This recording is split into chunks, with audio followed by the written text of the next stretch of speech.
I get a lot of emails and people saying things like you're the time traveler, you're a prophet.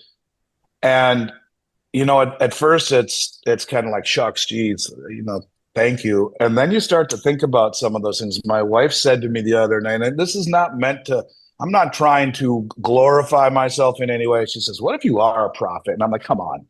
And I'm just simply saying it's really almost frightening to me because I've spent, to your point, I've done 6,000 YouTube videos where everything I've said has been documented for the world to see. And a lot of it has happened.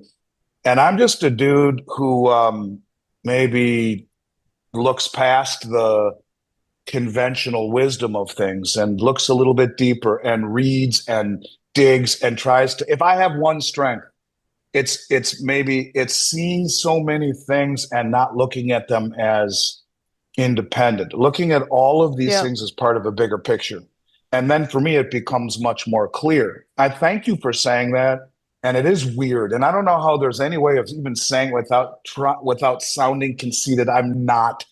It freaks me out Well, sometimes you're how, not like some of those prophets that or a person that you don't want to go there because it's stupid. But if you're no, really I'm smart, you're not. really in game. What the thing is that you're really smart, you're really in tune to your industry, and you were seeing all these things and communicating it, and it was true. It was right. You were just right because you were communicating what the truth was, and Well, the truth laid out this path. But it's so let me give freaking you a weird. point. Let me give you an example because a lot of the stuff that I publicly said had nothing to do with my industry, and a lot of people thought I was nuts. Okay, I don't let's. know how many years ago in 2019 I talked about the Belt Road Initiative, right? And that was kind of what got me down this path of de-dollarization.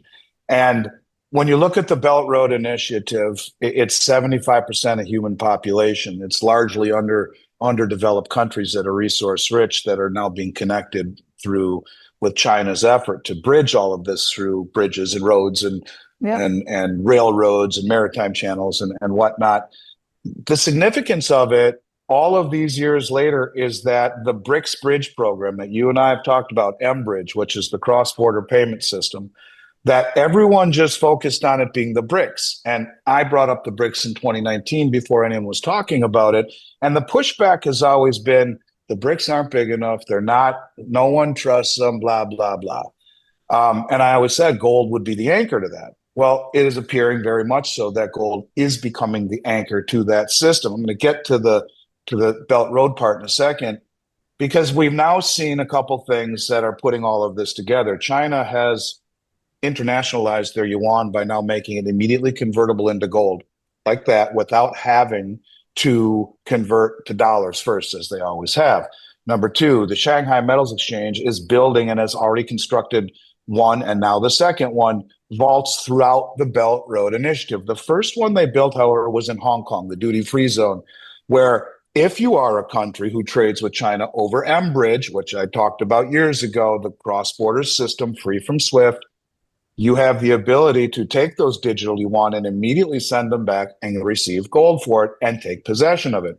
Well, guess where the second vault is being built right now? In Saudi Arabia, who was a fifth member of M-Bridge. And so all of these things are beginning to connect. And they said, we're going to build these vaults all through the Belt Road. Well, what does that mean? Here's what it means. The significance of what I saw, and maybe I didn't see it this way, but it's all coming true, is that the Russian minister, Sergei Lavrov, has publicly said we are now opening up not only the M-Bridge, which is central bank to central bank trading, but also BRICS Pay, which is retail, business to business, or consumer to business. Right now, it's all being integrated and opened up to the Belt Road. So you have 75% of human population using a new system that is free from dollar intervention that will settle imbalances in gold. They will trade with one another in their local currencies over the M-Bridge. Now, this may turn out to be the biggest development of all of our lives, as it will challenge the hegemony of the United States in a way nothing ever has. Well, but Because you not have to only, go ahead. I would say, not only are all the trades and all of the infrastructure and everything being done in local currencies, but instead of putting excess reserves into treasuries the way that most of the world has done for all of these years, it's now going into gold. So one replaces the settlement status, one replaces the reserve status. when you add it into BRICS and all of the countries that have integrated into this new platform alone, right now, you're talking the 90% of human population that is moving away from settlement and reserve status of the dollar and the treasury. It's real, and it's happening right in front of us. What's real, and I would push back a little bit and say this is your industry, and the people who only see gold as mining and, I don't know, narrow-minded, gold is a big part of the global economic structure.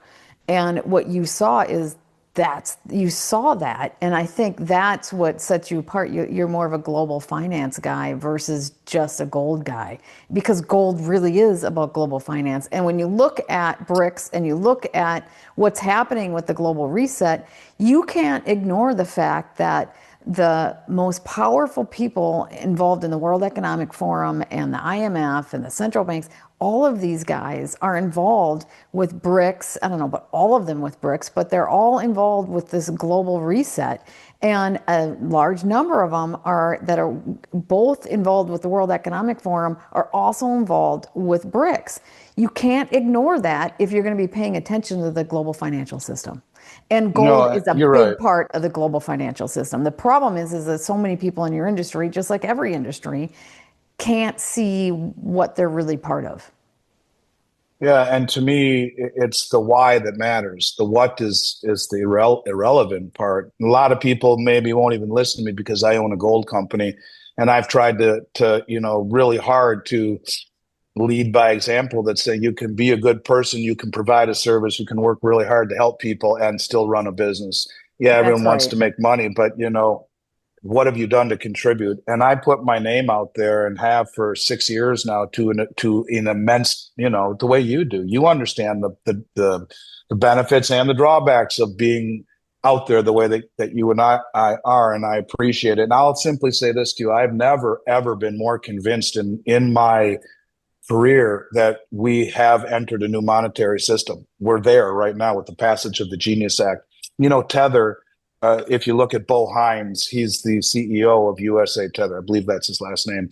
He was Trump's crypto czar until August. Every single time we move money from now on, once it's implemented, we're very close to it being finally implemented, it will be backed by stablecoin, and it'll just like that, it will settle. So it'll be like Venmo or Zelle whenever you're paying anyone. But anytime you do any type of movement of dollars anywhere in the world that's using dollars, they will be backed by stablecoins issued by companies like USA Tether. Now, USA Tether was just at the Beaver Creek Mining Summit recently, the biggest mining summit here in the United States.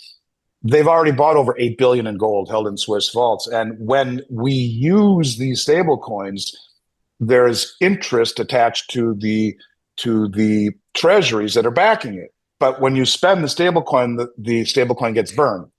The interest in the treasury doesn't. What they are by law have to do is buy more treasuries to push interest rates down, and they're buying gold and Bitcoin. Now, they're buying gold to devalue the dollar. That's what it's ultimately about, and to build the asset base of gold, but to devalue the dollar to make exports more reasonable, ultimately. And the Russian finance minister just came out and said they're going to screw the world. They're going to put all the debt into the cloud and do it that way. Well, what he's saying is they're going to use the synthetic demand created through the stablecoin issuance of moving money around and put part of the proceeds into Bitcoin to push Bitcoin way up to pay off the debt. Now, does that mean a rug pull is imminent? Maybe. I don't know. And maybe some people would disagree with me. I'm just saying I believe that's what they have intentions of doing, so devaluing the dollar and paying off the debt. You think Bitcoin and gold are going to both skyrocket?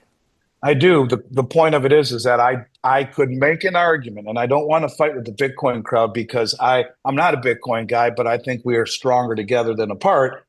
I could see gold going to a level that no one ever thinks possible and never coming back down, because the BRICS are going to use it for a common settlement feature where they settle imbalances between local currencies and trade imbalances in gold through all of these multi-jurisdictional vaults using a digital system. Bitcoin, on the other hand, I think they're going to let it go higher than people think possible and use it to pay off the debt. Now, does that mean a rug pull? Maybe. Does that mean what is the future for it? Don't know. I And think what's the one is future for lasting. XRP and some of these other ones, XLM? I don't know. I'm not the right guy to ask. And I just think that the one common denominator between the gold community and those, you'll find it's interesting. The Bitcoin people don't usually get along with the XRP people and vice versa. The one thing that I've tried to do is bridge the communities. I speak at the XRP convention. I've had Natalie Burnell, who's Bitcoin, and Mark Moss on my show, Bitcoin. And I've been on lots of shows where it's XRP only and Bitcoin only, not because that's what I believe in, but because I think we all see the world in a very similar light, that there are big problems here in the United States with monetary and fiscal problems and irresponsibility and bigger problems geopolitically, morally, socially, all the stuff we've talked about and covered. And the thing that I think is silly is mutual exclusivity. Someone once said to me, who I valued his opinion a lot. He said to me, this was a man named Jean-Pierre Louvet, and it had to do with a Swiss investment program I was in. And after talking with him for a while, I said, Jean-Pierre, there's virtually no diversification in this whatsoever, And he says, Andy, diversification was a tool created out of fiduciary responsibility by financial advisories. He said, if you are a diversified individual, you are the best of the worst or the worst of the best. Very often things don't move in harmony. He said the way to win, and Richard Russell said the same thing, is to identify the primary trend. Now, in Minnesota, the primary trend of the Mississippi River starts up in northern Minnesota and flows south. So he would say, you jump in with both feet, plug your nose and go underwater. You go in hard, but you diversify within the primary trend. You can be diversified into precious metals, Bitcoin, altcoins, farmland, agricultural ETFs, oil and gas. You are broadly diversified within a primary trend. And so what I'm saying is that we're more alike than we are apart, and to be divisive with one another instead of cooperative and listening to other people's viewpoints is something that is lost in this country. And you never grow if you never listen to other viewpoints. So I'm not at odds with them, but I don't follow it the way I should, just trying to bridge the gap a little bit and say, hey, if you make some profits with these cryptos, Bitcoin or XRP, consider taking some off the table and putting it in 6,000-year-old wealth instead of hedging all of your bets on technology that's barely a teenager. Now, people want to invest in XRP and Bitcoin, go for it.